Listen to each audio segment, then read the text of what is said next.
Okay, നമ്മളിത് നോക്കാൻ പോകുന്നത് നമ്മുടെ chapter 1 module 1 the rise of nationalism in Europe, ഹിസ്റ്ററിയുടെ module 1 the rise of nationalism in യൂറോപ്പിൻ്റെ പാർട്ട് 3 ആണ് നോക്കുന്നത്. അതിൽ നമ്മൾ ഉൾക്കൊള്ളിച്ചിരിക്കുന്നത് the making of nationalism in Europe, what did liberal nationalism stand for എന്ന് പറയുന്ന ടോപ്പിക്കുകളാണ്. നമുക്ക് ആദ്യം നോക്കാം.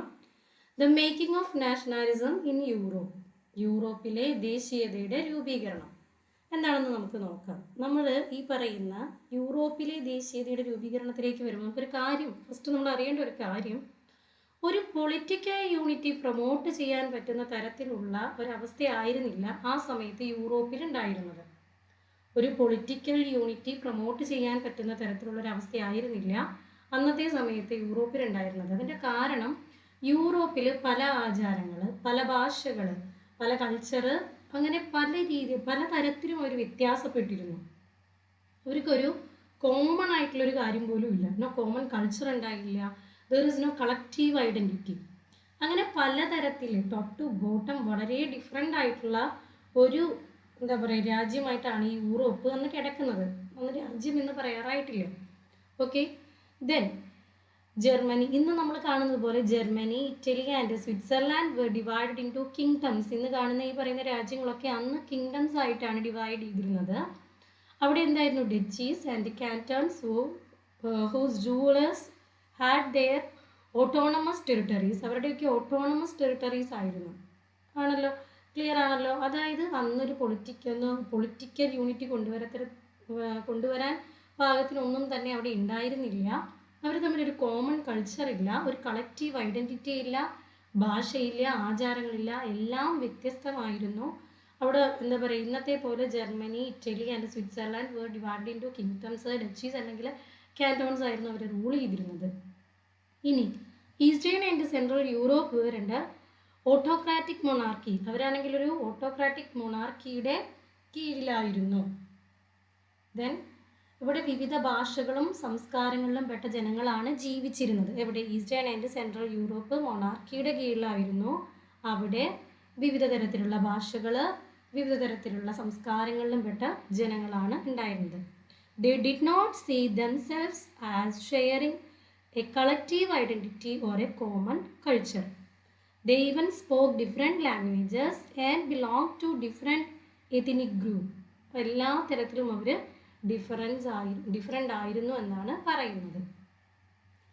അതുപോലെ തന്നെ ഈ പറയുന്ന ഹാബ്സ്ബർഗ് എംപയറിൻ്റെ ദാറ്റ് റൂൾഡ് ഓവർ, ഈ ഹാബ്സ്ബർഗ് എംപയർ എന്ന് പറയുന്നത് എവിടെയൊക്കെയാണ് ഉണ്ടായിരുന്നത്? അത് ഏതൊക്കെ ഭാഗങ്ങളാണ് റൂൾ ഓവർ ചെയ്തിരുന്നത്?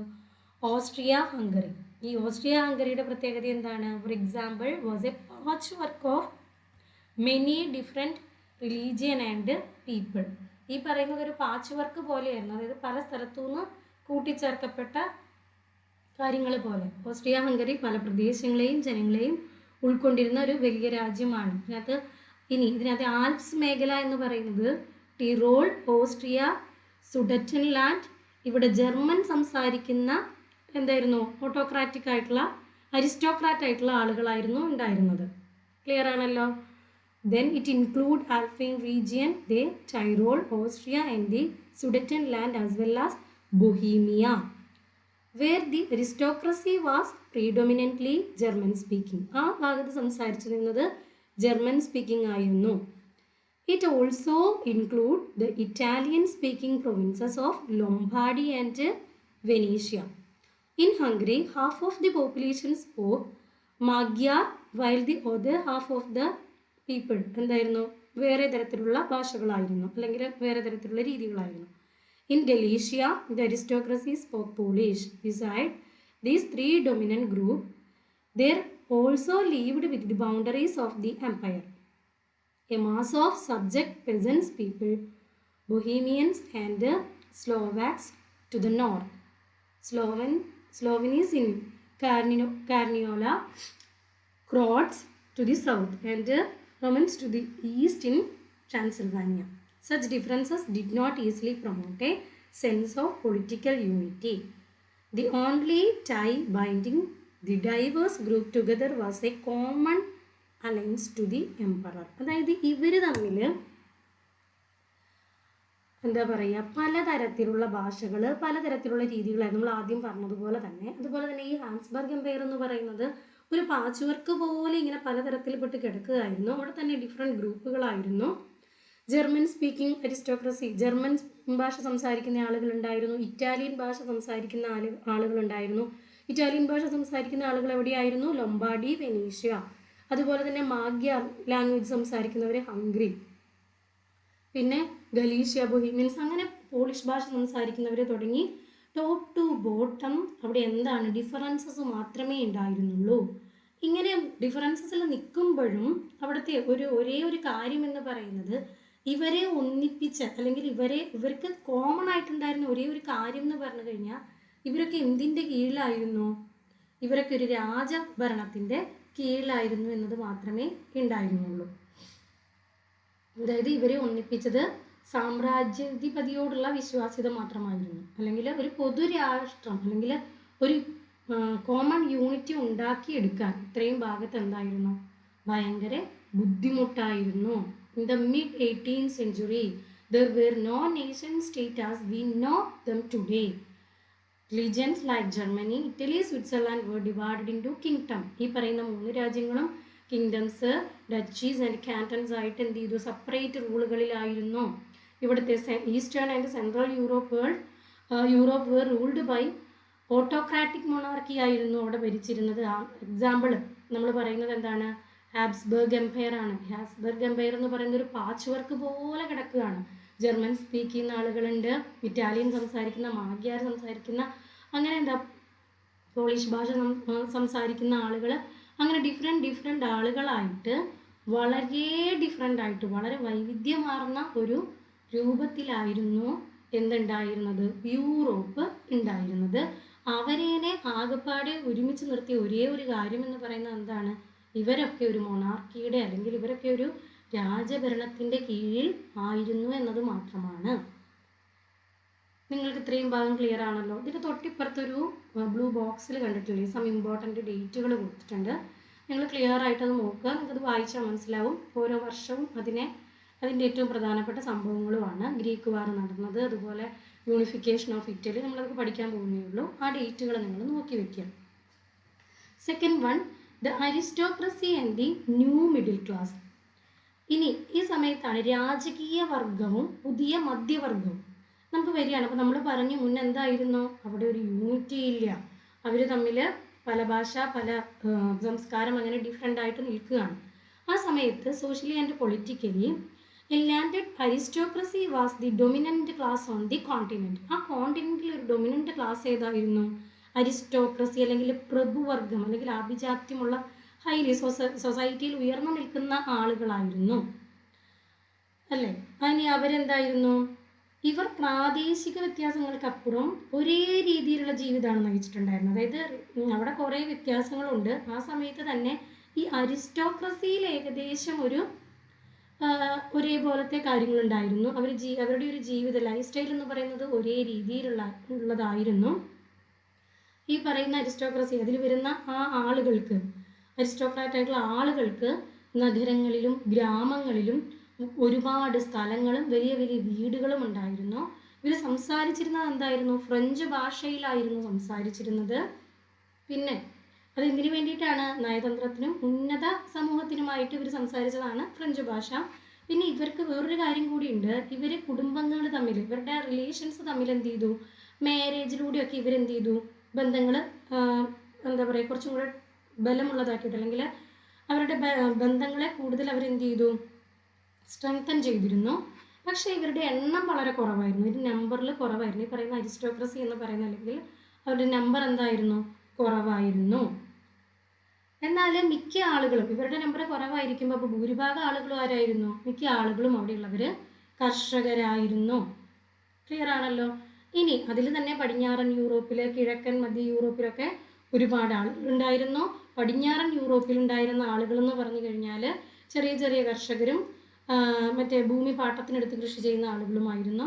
ഇനി കിഴക്കൻ ഈസ്റ്റ് ഭാഗത്തുണ്ടായിരുന്നവരെന്ന് പറഞ്ഞു കഴിഞ്ഞാൽ വലിയ സ്ഥലങ്ങളുണ്ടായിരുന്നവരായിരുന്നു. എന്നാൽ അവിടെ ആരുണ്ടായിരുന്നു? സർഫുകൾ ഉണ്ടായിരുന്നു. സർഫ് എന്ന് നമുക്കറിയാം, നേരത്തെ നമ്മൾ പഠിച്ചിട്ടുണ്ട്. എന്താ, അവർ പെസൻസ് തന്നെ അവരുടെ ലാൻഡ് ലോഡിനോടും ലാൻഡിനോടും അവർ ടൈ ചെയ്തിരിക്കും. ദെൻ അടിമപ്പണിക്കാർ എന്ന് വേണമെങ്കിൽ പറയാം, കൃഷി ചെയ്തിരുന്നു. ക്ലിയർ ആണല്ലോ? നമുക്ക് നോക്കാം. Socially and politically the landed aristocracy was the dominant class on the continent. നമ്മൾ ആദ്യം പറഞ്ഞിരുന്നു. The member of this class were united by a common way of life the cut across regional divisions. Regional ഡിവിഷൻസിനെ ഒക്കെ മുറിച്ചുകൊണ്ട് ഇവർക്കുള്ളിൽ എന്തുണ്ടായിരുന്നു? ഒരു unity ഉണ്ടായിരുന്നു. They owned estates in the country side and also town houses. അവർക്ക് വലിയ വലിയ വീടുകൾ പട്ടണങ്ങളിൽ ഉണ്ടായിരുന്നു. അതുപോലെ തന്നെ ഉണ്ടായിരുന്നു കുറേ സ്ഥലങ്ങളും ഇവർക്കുണ്ടായിരുന്നു.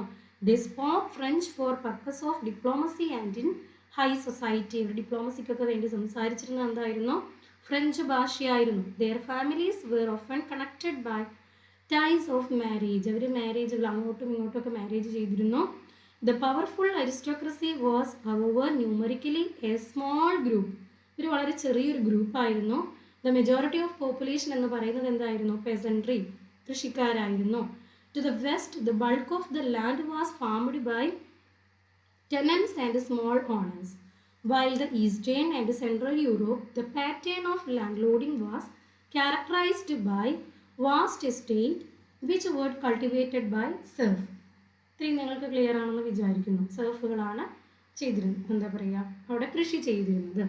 ഇനി നമ്മൾ നോക്കാൻ പോകുന്നത് വ്യാവസായിക വിപ്ലവം. ഇത്രയും നമ്മൾ പറഞ്ഞാൽ നിങ്ങൾക്ക് മനസ്സിലായെന്ന് വിചാരിക്കുന്നു. നമ്മൾ പറയുന്നത് 1750 മുതൽ 1850 വരെയുള്ള ഒരു കാലഘട്ടത്തിന് വ്യാവസായിക വിപ്ലവമായിട്ടാണ് നമ്മൾ പറയുന്നത്. ഇത് ഇംഗ്ലണ്ടിലാണ്. ഇൻഡസ്ട്രിയലൈസേഷൻ എന്ന് പറയുന്നത് സ്റ്റാർട്ട് ചെയ്തത് ഇംഗ്ലണ്ടിലാണ് എന്ന് 18th സെഞ്ച്വറിയോട് കൂടിയിട്ട്. Okay. In western and parts of central Europe the growth of industrial production. നമ്മൾ പറഞ്ഞു, ഈ പറയുന്ന ഇംഗ്ലണ്ടിൽ വന്ന ഇൻഡസ്ട്രിയലൈസേഷൻ പതിയെ പതിയെ മറ്റുള്ള രാജ്യങ്ങളിലേക്കും ഒക്കെ വന്നു. In the western and part of Central Europe, the growth of industrial production and trade and growth of town and the emergence of a commercial class. ഈ പറയുന്ന അരിസ്റ്റോക്രസിയിൽ നിന്ന് വന്ന് ഈ വ്യാവസായിക വിപ്ലവം വന്നു കഴിഞ്ഞപ്പോൾ വെസ്റ്റേണിലും സെൻട്രൽ യൂറോപ്പിലും ഒക്കെ എന്തുണ്ടായി? ഇൻഡസ്ട്രിയൽ പ്രൊഡക്ഷൻ കൂടാൻ തുടങ്ങി. ഇൻഡസ്ട്രിയൽ പ്രൊഡക്ഷൻ വന്നു കഴിഞ്ഞപ്പോൾ അതിൻ്റെ ഒരു വളർച്ച ഉണ്ടായി കഴിഞ്ഞപ്പോൾ എന്ത് ചെയ്യാൻ തുടങ്ങി? അതിന് ചെറിയ ചെറിയ പട്ടണങ്ങൾ ഉണ്ടാവാൻ തുടങ്ങി. ഒരു കൊമേഴ്ഷ്യൽ ക്ലാസ് എന്ന് പറയുന്ന ഒരു ഗ്രൂപ്പിന്, ഒരു വർഗം ഉണ്ടാകുന്നതിനൊരു കാരണമായി. The emergence of commercial classes whose existence was based on production for the market. അവരുടെ ബേസ് എന്തായിരുന്നു? മാർക്കറ്റിലെ പ്രൊഡക്ഷൻ ആയിരുന്നു. Industrialization began in England in the second half of the 18th century, but in France many part of the German states occurred only during the 19th century. Okay. പക്ഷേ ഈ 18ാം നൂറ്റാണ്ടിൽ ഉണ്ടായിട്ടുള്ള ഈ പറയുന്ന കാര്യങ്ങൾ നമ്മുടെ വെസ്റ്റേൺ പാർട്ടിലേക്ക് എന്താണ് ഒരു 19th സെഞ്ച്വറിയോട് കൂടിയാണ് വരുന്നത്. ഓക്കെ. ജർമ്മൻ സ്റ്റേറ്റിലാണ്. But in France and parts of German state in occurs only during the 19th century. In it way, new social groups come into being. A working class population and a middle classes made up of industrialist, businessman, professionals. അപ്പോൾ നിങ്ങൾക്കിത് clear ആയെന്ന് വിചാരിക്കുന്നു. അതായത് 18ാം നൂറ്റാണ്ടോട് കൂടിയിട്ട് ഇംഗ്ലണ്ടിൽ വന്നിട്ടുള്ള വ്യാവസായിക വിപ്ലവം മറ്റ് സ്ഥലങ്ങളിലേക്കും പതിയെ പതിയെ വരാൻ തുടങ്ങി. അത് വെസ്റ്റേൺ ആൻഡ് ഈസ്റ്റേൺ സെൻട്രൽ യൂറോപ്പിലേക്ക് വന്നു. അവിടെ ഒരു ചെറിയ എമർജൻസ് ഉണ്ടാവുകയാണ്, ഒരു മിഡിൽ ക്ലാസിൻ്റെ എമർജൻസ്, അല്ലെങ്കിൽ ഈ പറയുന്ന പ്രൊഡക്ഷൻ ചെയ്ത് ജീവിക്കുന്ന മാർക്കറ്റും പ്രൊഡക്ഷനും ഒക്കെ ആയിട്ട് നിൽക്കുന്നവരുടെ ഒരു ചെറിയ ഗ്രൂപ്പ് അവിടെ എമർജ് ചെയ്തു. ദെൻ ആ എമർജ് ചെയ്തവരിൽ ആരൊക്കെ ഉണ്ടായിരുന്നു? ബിസിനസ്മാൻമാരുണ്ടായിരുന്നു, ഇൻഡസ്ട്രിയലിസ്റ്റുകൾ ഉണ്ടായിരുന്നു, പ്രൊഫഷണൽസുകൾ ഉണ്ടായിരുന്നു. അവരുടെ ഒരു ഗ്രൂപ്പ് എന്ത് ചെയ്തു? എമർജ് ചെയ്തു. എപ്പോൾ? Till late 19th century. It was among the educated. ഇവരാരായിരുന്നു? അവർ വിദ്യാഭ്യാസമുള്ളവരായിരുന്നു. Liberal middle classes. That idea of national unity following the abolition of aristocratic privilege gained popularity. ഇവരെന്തിനാണ് മുൻതൂക്കം കൊടുത്തത്? അവർ ഈ അരിസ്റ്റോക്രാറ്റിക് പ്രിവിലേജ് അബോളിഷ് ചെയ്യുന്നു. ക്ലിയർ? ഇവർ എഡ്യൂക്കേറ്റഡ് ആണ്. അപ്പോൾ എഡ്യൂക്കേറ്റഡ് ആവുന്നത് കൊണ്ട് തന്നെ ഇവർക്ക് എന്ത് സംഭവിക്കും? ഇവർ കുറേയും കൂടി അവരുടെ ഫീലിങ്സ് അല്ലെങ്കിൽ അവരുടെ മനോഭാവം എന്ന് പറയുന്നത് എന്താണ്? ലിബറലാണ്. അപ്പോൾ അവരെന്ത് ചെയ്യുന്നു? അരിസ്റ്റോക്രാസിയെ എന്ത് ചെയ്യുന്നു? അബോളിഷ് ചെയ്യാണ്. അത് അവർക്ക് എന്ത് പോപ്പുലാരിറ്റി നേടിക്കൊടുക്കാനായിട്ട് കാരണമാകുകയാണ്. അത്രയും ഭാഗം നിങ്ങൾക്ക് ക്ലിയർ ആണെന്ന് വിചാരിക്കുന്നു. Next one, what did liberal nationalism stand four? എന്തിനു വേണ്ടിയാണ് ലിബറൽ നാഷണാലിസം? നമ്മൾ ചിന്തിക്കേണ്ട ഒരു കാര്യമുണ്ട്, എന്താണ് ഈ ലിബറൽ? ഈ ലിബർ എന്ന് പറയുന്നത് ഒരു ലാറ്റിൻ വേർഡിൽ നിന്നാണ് ഉണ്ടായിട്ടുള്ളത്. Liberalism comes from the Latin word liber, meaning free. Okay, for the educated middle class in 19th century Europe, liberalism meant അതായത് 19th centuryയോട് കൂടിയിട്ട് ഈ പറയുന്ന എഡ്യൂക്കേറ്റഡ് ആയിട്ടുള്ള ആളുകൾ, നമ്മൾ പറഞ്ഞല്ലോ അരിസ്റ്റോക്രസിക്ക് ശേഷം വന്നിട്ടുള്ള എഡ്യൂക്കേറ്റഡ് ആയിട്ടുള്ള അവരെന്തിനെ ബേസ് ചെയ്തതായിരുന്നു? ഇൻഡസ്ട്രിയൽ പ്രൊഡക്ഷനെ ബേസ് ചെയ്തിട്ടാണ് അവർ വന്നത്. ഒരു ചെറിയ ഗ്രൂപ്പായിട്ട് അവർ എമേർജ് ചെയ്തു. അവരിൽ മിക്ക ആളുകളും എന്തായിരുന്നു? ഇൻഡസ്ട്രിയലിസ്റ്റ്, ബിസിനസ്മാൻമാർ, പ്രൊഫഷണൽസ്. അവർ എഡ്യൂക്കേറ്റഡ് ആയിരുന്നു. അവർ എന്തിനെ അബോളിഷ് ചെയ്തു? അരിസ്റ്റോക്രസീനെ അബോളിഷ് ചെയ്തു. ഈ പറയുന്ന കാര്യങ്ങൾ നിങ്ങൾ ക്ലിയർ ആയിട്ട് കേട്ട് പോവുക. Then idea of national unity, then നിങ്ങളുടെ പേജ് നമ്പർ 9 നോക്കിക്കോളുക. Ideas of national unity in early 19th century Europe were closely allied to the ideology of liberalism. ഈ പറയുന്ന ഐഡിയലിസവുമായിട്ട് ഇവർ ക്ലോസ്ലി റിലേറ്റഡ് ആയിരുന്നു ലിബറലിസം എന്ന് പറയുന്നത്. ഇനി ലിബറലിസം എന്ന് പറയുന്ന വേർഡ് ഉണ്ടായി നമ്മൾ പറഞ്ഞു, ലാറ്റിൻ വേർഡാണ്. ലിബറൽ എന്ന് പറഞ്ഞാൽ ഫ്രീ എന്നാണ് അതിൻ്റെ അർത്ഥം. ഈ പറയുന്ന പാരഗ്രാഫിനെ അല്ലെങ്കിൽ ഇനി പഠിക്കാൻ പോകുന്നതിനെ നമുക്ക് 3ആയിട്ട് തരംതിരിക്കാം. ഏതൊക്കെ തരത്തിലുള്ള ലിബറലിസം ആണുള്ളത്? ഫസ്റ്റ് വൺ നോട്ട് ചെയ്ത് വെക്കുക. ഒന്ന് പൊളിറ്റിക്കൽ ലിബറലിസം ഉണ്ട്. സെക്കൻഡ് വൺ എന്താണ്? ഒരു സോഷ്യൽ ലിബറലിസം വരുന്നുണ്ട്, social level liberalism. Third one economic level liberalism. നമ്മൾ ഈ പറയുന്ന പാരഗ്രാഫിൽ പഠിക്കാൻ പോകുന്നത് എന്താണ്? What did liberal national stand for എന്ന് പറഞ്ഞു കഴിഞ്ഞാൽ പൊളിറ്റിക്കലി, സോഷ്യലി, ഇക്കണോമിക്കലി. അപ്പോൾ എന്തായിരുന്നു പൊളിറ്റിക്കലി ലിബറലിസം എന്നതുകൊണ്ട് അവർ ഉദ്ദേശിച്ചത്? That means equality of all. എല്ലാവർക്കും എന്ത് വേണം? തുല്യത വേണം. It's A clear? For the new middle classes, liberalism stood for freedom for the individual and equality of all before the law. എല്ലാവർക്കും നിയമത്തിൻ്റെ മുമ്പിൽ തുല്യത എന്നതാണ്. പിന്നെന്താണ്? Politically it emphasised the concept of government. അതൊരു ഗവൺമെൻറ് എന്ന് പറയുന്ന ആശയത്തിലേക്കാണ് വരുന്നത്. Since the French revolution, liberalism had stood for the end of autocracy and clerical privileges, a constitution and representative government through parliament. 19th century liberals also stressed the inviolability of private property. ഇൻവയലബിലിറ്റി എന്ന് പറഞ്ഞാൽ being protected from വയലേഷനിൽ നിന്ന് protect ചെയ്യുക. നിങ്ങൾ ഇവിടെ കൊടുത്തിട്ടുള്ള main പോയിന്റ്സുകൾ നോക്കുക. Politically എന്തൊക്കെയായിരുന്നു അവരുടേത്? ഗവൺമെൻറ്, റെപ്രസെൻറ്റേറ്റീവ് ഗവൺമെൻറ് വേണം, ഒരു കോൺസ്റ്റിറ്റ്യൂഷൻ വേണം, end of autocracy and clerical privileges, inviolability of private property, equality before law, did not mean universal suffrage. ഇത്രയും കാര്യങ്ങളാണ് പൊളിറ്റിക്കലി വരുന്നത്. ഇത്രയും കാര്യങ്ങൾ നിങ്ങൾ നോക്കി വെക്കുക. ദെൻ ഇനി പൊളിറ്റിക്കലി വരുമ്പോൾ ഒരു കാര്യം കൂടി ഉണ്ട്, അവർ വോട്ടവകാശം കൊടുക്കുന്നുണ്ട്. യൂണിവേഴ്സൽ സഫ്രേജ് എന്ന് പറഞ്ഞു കഴിഞ്ഞാൽ ദ റൈറ്റ് ടു വോട്ടാണ്. സഫ്രേജ് എന്ന് പറഞ്ഞു കഴിഞ്ഞാൽ റൈറ്റ് ടു വോട്ടാണ്. റൈറ്റ് ടു വോട്ട് എന്ന് പറയുന്നത് തന്നെ അവർ ഇത് ചെയ്തിട്ടുണ്ട്, ലിമിറ്റ് ചെയ്തിട്ടുണ്ട്. എങ്ങനെയാണ്? Only property owing man. ആണുങ്ങൾക്കാണത് വോട്ട് ചെയ്യാൻ പറ്റുള്ളൂ, പുരുഷന്മാർക്കാണ് വോട്ട് ചെയ്യാൻ പറ്റുള്ളൂ. ആ പറയുന്നത് എന്താണ്? Only property owing men had the right to vote. Women and non property men were excluded. ഈ പറയുന്ന വോട്ടവകാശത്തിൽ നിന്ന് സ്ഥലമില്ലാത്ത പുരുഷന്മാരും സ്ത്രീകളെയും ഇവരെന്ത് ചെയ്തിട്ടുണ്ട്? ഒഴിവാക്കിയിട്ടുണ്ട്. ഇത്രയും ഭാഗം നിങ്ങൾക്ക് ക്ലിയർ ആണല്ലോ. ഇനി നെക്സ്റ്റ് വൺ എന്താണ്? സോഷ്യൽ ലെവൽ ഓഫ് ലിബറലിസം ആണ് പറയുന്നത്. സോഷ്യൽ ലെവലിലേക്ക് വരുമ്പോൾ എന്തൊക്കെയാണ് അതിനകത്ത് നോക്കുന്നത്? Equality before the law did not necessarily stand for a universal suffrage. അത് സോഷ്യലിലാണ് വരുന്നത്, യൂണിവേഴ്സൽ സഫറേജിലേക്ക് വന്നിട്ടില്ല. പകരം എന്താണ്? സമൂഹത്തിൽ എന്താ പറയുക, വുമൺസിനെ അവർ എക്സ്ക്ലൂഡ് ചെയ്തു. പിന്നെ പുരുഷന്മാരെ, സ്ഥലമില്ലാത്ത പുരുഷന്മാരെയും അവരെന്ത് ചെയ്തു? മാറ്റി നിർത്തിയിട്ടുണ്ട്. ദെൻ നമുക്കറിയാം ജാക്കോബിയൻ്റെ സമയത്താണ്, ജാക്കോബിയൻ ക്ലബ്ബുള്ള സമയത്താണ് ഒരു എന്താ പറയുക എല്ലാ പുരുഷന്മാർക്കും അല്ലെങ്കിൽ എല്ലാ അഡൾട്ട്സിനും എന്ത് ചെയ്യാൻ പറ്റിയ വോട്ടവകാശത്തിന് ഒരിത് കിട്ടിയിട്ടുണ്ടായിരുന്നു അല്ലേ? നമ്മളത് പഠിച്ചിട്ടുണ്ടായിരുന്നു. Okay, yet equality before the law did not necessarily stand for universal suffrage. You will recall that in revolutionary France, which marked the first political experiment in liberal democracy, the right to vote and to get elected was granted exclusively to property owning men. Men without property and all women were excluded from political right.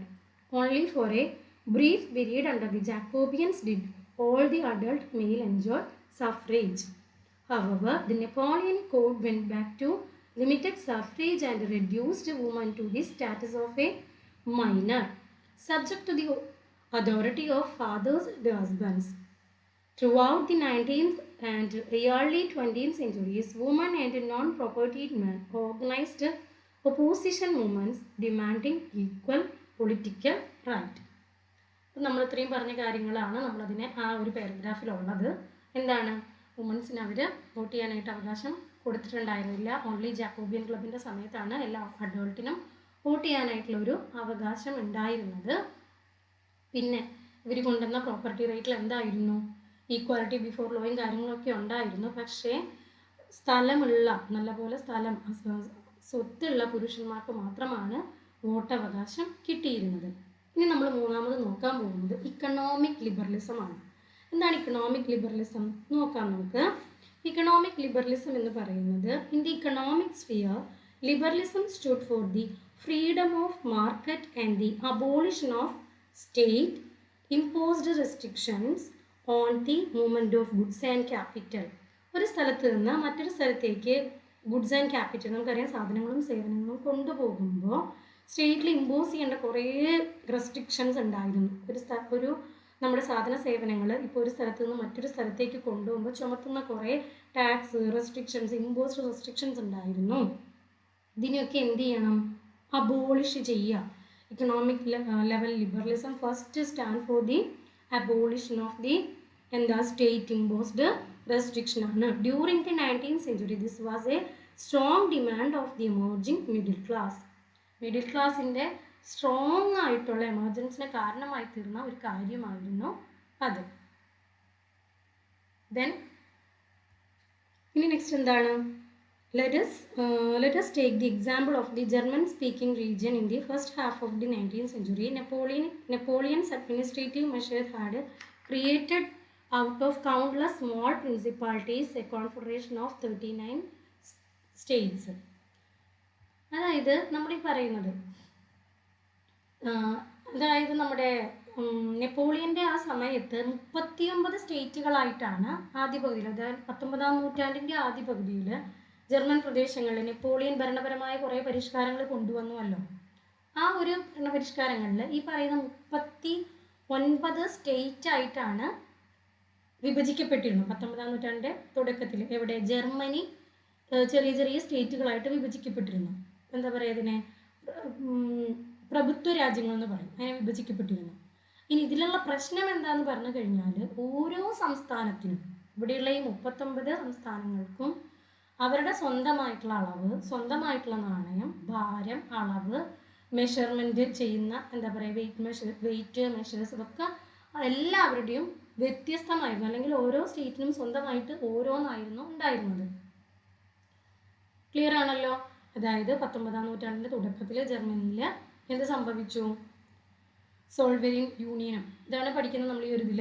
അതായത് വിഭജിക്കപ്പെട്ടിരുന്നു, 39 സംസ്ഥാനങ്ങളായിട്ട് വിഭജിക്കപ്പെട്ടിരുന്നു. ഈ ഓരോ സംസ്ഥാനത്തിനും അവരുടെ സ്വന്തമായിട്ടുള്ള നാണയങ്ങൾ, സ്വന്തമായിട്ടുള്ള wait, സ്വന്തമായിട്ടുള്ള measurement, അങ്ങനെയുള്ള എല്ലാ കാര്യങ്ങളും സ്വന്തമായിട്ടായിരുന്നു ഉണ്ടായിരുന്നത്. അപ്പോൾ എന്താ അവസ്ഥ എന്ന് ചോദിച്ചാൽ, 1833 ഒരു വ്യാപാരി ഫേസ് ചെയ്യുന്ന സിറ്റുവേഷൻ എന്ന് പറഞ്ഞു കഴിഞ്ഞാൽ, ആ ഒരു വ്യാപാരി ഹാംബർഗിൽ നിന്ന് ന്യൂറംബർഗിലേക്ക് സാധനങ്ങൾ വിറ്റഴിക്കാൻ പോകുമ്പോൾ ഒരു വ്യാപാരിക്ക് 11 കസ്റ്റം ബാരിയറുകളെ ഫേസ് ചെയ്യേണ്ടി വരും. ക്ലിയർ ആണല്ലോ. ഈ പറയുന്ന 39 സ്റ്റേറ്റ് ആയിട്ട് കിടക്കുന്നു. അങ്ങനെ കിടക്കുന്ന സമയത്ത് ഈ പറയുന്ന എല്ലാ സ്റ്റേറ്റിനും each of these possessed its own currency and weight and measures. So clear, a merchant traveling in 1833 from Hamburg to Nuremberg. 1833 ഒരു വ്യാപാരി ഹാംബർഗിൽ നിന്ന് ന്യൂറംബർഗിലേക്ക് സാധനങ്ങൾ വിറ്റഴിക്കാൻ പോകുമ്പോൾ 11 കസ്റ്റം ബാരിയേഴ്സിനെയാണ് ആൾക്ക് കടന്നു പോകേണ്ടി വരുന്നത്. ഓരോ ബാരിയറിലും ഏകദേശം 5% വരെ എന്ത് ചെയ്യണം, കസ്റ്റം ഡ്യൂട്ടീസ് അടയ്ക്കേണ്ടതായിട്ട് വരുന്നു. അളവുകളും ഭാരങ്ങളും പ്രദേശങ്ങൾക്കനുസരിച്ച് വ്യത്യസ്തപ്പെടുന്നതിനാൽ ഇത് വളരെയധികം ടൈം കൺസ്യൂമിങ്ങും അതുപോലെ വളരെയധികം എന്ത് ചെയ്യുന്ന പൈസ പോകുന്നതുമായിട്ടുള്ളൊരു പ്രോസസ്സായിരുന്നു. ഉദാഹരണം പറയുകയാണെങ്കിൽ അളവിൻ്റെ യൂണിറ്റ് ആയിട്ട് ഇവിടെ ഇതിൽ കൊടുത്തിരിക്കുന്ന എൽ എന്നാണ് അളവിൻ്റെ യൂണിറ്റ് കൊടുത്തിരിക്കുന്നത്. ഫ്രാങ്ക്ഫർട്ടിൽ ഒരു എൽ എന്ന് പറയുന്നത് 54.7 ആണെങ്കിൽ അത് മെയിൻസിൽ വരുമ്പോഴത്തേക്കും 55.1 ആവുന്നുണ്ട്. അത് ന്യൂറംബർഗിൽ അത് വീണ്ടും വ്യത്യാസപ്പെട്ടിരിക്കുന്നു.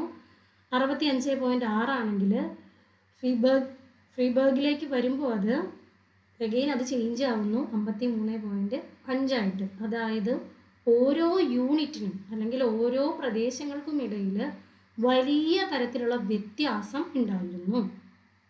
ക്ലിയർ ആയി എന്ന് വിചാരിക്കുന്നു. അപ്പോൾ എന്താണ് ഏറ്റവും അവിടെ അത്യാവശ്യം ഉണ്ടായിരുന്നത്? ഒരു സാമ്പത്തിക പരമായിട്ടുള്ള അല്ലെങ്കിൽ ഒരു ഇക്കണോമിക് പരമായിട്ടുള്ള ഒരു ചേഞ്ചസ് അവിടെ വേണമായിരുന്നു. ഈ കണ്ടീഷൻസിനെയൊക്കെ നമ്മൾ ഓവർകം ചെയ്യുന്നതിന് വേണ്ടിയിട്ട്. സച്ച് കണ്ടീഷൻസ്, ലാസ്റ്റ് പാരഗ്രാഫ്, ആ ഒരു ഇതിൻ്റെ last paragraph, such conditions were viewed as obstacles to economic exchange and growth by the new commercial class, okay, who argued for the creation of a unified economic territory allowing the unhindered movement of goods, people and capital. In 1834, a custom union or sovereign was formed at the initiative of Prussia and joined by the most of the German state. The union abolished tariff barriers and reduced the number of currencies from over 30 to 2. അതായത് 30 ഉണ്ടായിരുന്ന അല്ലെ 30-ന് മുകളിലുണ്ടായിരുന്ന custom ബാരിയേഴ്സിനെ അത് എന്തായിട്ട് കുറയ്ക്കുകയാണ്? 2 കുറച്ചു. അതെങ്ങനെയാണ്? അതായത് ഒരു joint ആയിട്ട് ആരൊക്കെ കൂടി? ഈ പറയുന്ന ഇക്കണോമിക് സിറ്റുവേഷൻ അല്ലെങ്കിൽ ഈ പറയുന്ന കണ്ടീഷൻ എന്ന് പറയുന്നത് ഭയങ്കര ബുദ്ധിമുട്ടുള്ളൊരു കണ്ടീഷനായിരുന്നു. അതിനെ റീപ്ലേസ് ചെയ്യുന്നതിന് വേണ്ടിയിട്ട് ആരുടെ ഇനീഷ്യേറ്റീവിൽ ഒരു കസ്റ്റം യൂണിയൻ എന്ത് ചെയ്യുന്നു? ഫോം ചെയ്യുന്നു. ആരുടെ ഇനീഷ്യേറ്റീവിൽ? പ്രഷ്യയുടെ ഇനീഷ്യേറ്റീവിലാണ് ജോയിൻ ചെയ്യുന്നത്. Prussia and joined by most of the German state. Most of the German സ്റ്റേറ്റുകൾ കൂടിയിട്ട് പ്രഷ്യയുടെ ഇനീഷ്യേറ്റീവോട് കൂടിയിട്ട് ഒരു കസ്റ്റം യൂണിയൻ എന്ത് ചെയ്യുന്നു? ഫോം ചെയ്യുന്നു. അത് എന്ത് ചെയ്യാണ്? അതിൻ്റെ ആദ്യത്തെ നടപടി എന്തായിരുന്നു? Abolish the tariff barriers. Tariff ബാരിയേഴ്സിനെ അത് അബോളിഷ് ചെയ്യുന്നു. രണ്ടാമത് 30-ന് മുകളിലുണ്ടായിരുന്ന കറൻസീസിനെ അത് 2 കുറയ്ക്കുന്നു. അത് മാത്രമല്ല, the creation of network of railway, new network of railway, പുതിയ റെയിൽവേയുടെ കാര്യങ്ങളൊക്കെ എന്ത് ചെയ്യുന്നു? ഇൻട്രൊഡ്യൂസ് ചെയ്യുന്നു. അത് എന്തിനു വേണ്ടിയിട്ടാണ്?